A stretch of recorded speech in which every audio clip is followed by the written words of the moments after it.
1943-cü ilin yanvar ayında ABŞ prezidenti Franklin Rooseveltlə Böyük Britaniyanın baş naziri Winston Churchillin görüşünün nəticələrindən biri də Almaniyaya qarşı birgə hava hücumunun gücləndirilməsi haqqında məxfi direktivin imzalanması olub. Direktiv Almaniyanın iri sənaye şəhərlərinə aviasiya hücumları etmək, bununla da Almaniya iqtisadiyyatına zərbə vurmaq, hərbi sənaye obyektlərini sıradan çıxarmaq, eyni zamanda Alman xalqını mənəvi cəhətdən sındırmaq məqsədini daşıyıb.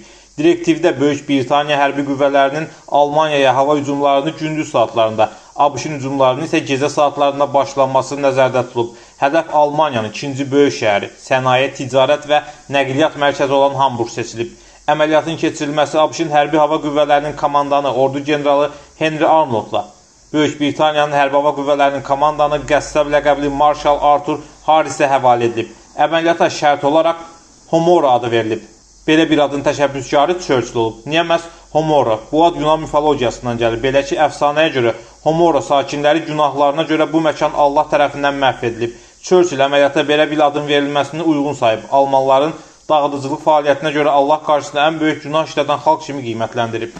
Britaniya tərəfdən əməliyyata hazırlıq dövründə Churchill böyük tərəddüd keçirib. Baş nazir əməliyyatın miqyasının böyüklüyünü nəzərə alaraq hansısa yanlışlığa yol veriləcəyindən çəkinib. Hətta son məqamda Churchill Homora əməliyyatının keçirilməsindən imtina etmək fikrinə də düşüb. Amma uzun-uzadı müzakirələrdən sonra Marshal Arthur Harris Churchill əməliyyatının uğurlu keçəcəyinə inandıra bilib. Britaniyalı Marshal baş naziri əmin edib ki, aviasiya hücumu ilə Hamburqu yerlə yeksan edərək Almanlara layiqli cavablarını verəcəklər.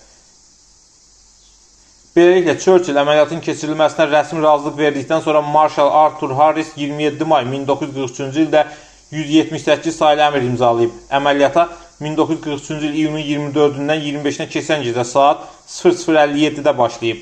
İlkin olaraq 50 dəqiqə davam edən əməliyyatda 791 təyyarə iştirak edib və Hamburqa 2400 ton bomba atılıb.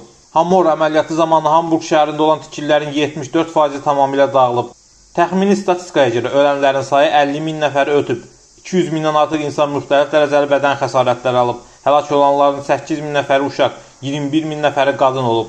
10 mindən artıq uşaq hər iki valideynini itirib. Şəhərdə fəaliyyət göstərən 80 hərbi obyekt, 500-dən artıq sənaye müəssisəsi, fabrik və zavodlar, 16 körpü, ümumilikdə istehsalat müəssisələrinin 90% sıradan çıxıb.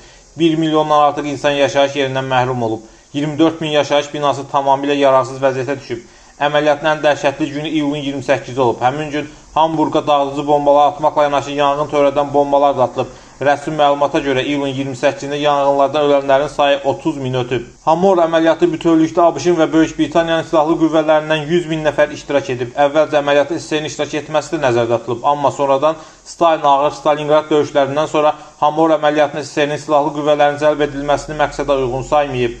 Homora əməliyyatı müttəfiq ölkələrin ABŞ, Britaniya və SSR-in rəhbərliyi tərəfindən yüksək qiymətləndirilib. Churchill bu əməliyyatı aşağıdakı kimi xarakterizə edib. Biz bu əməliyyata Allah qarşısında günahkar olanların cəzasını verdik. Deməli, Homora haqq işidir.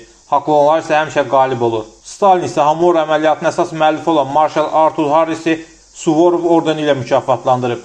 Qeyd edək ki, dünyada baş verən müharibələrin tarixində Homora əməliyyatı öz miqyasının iştirakçılarının və qurbanlarının sayına görə ən dəhşətli əməliyyatlardan biri sayılır.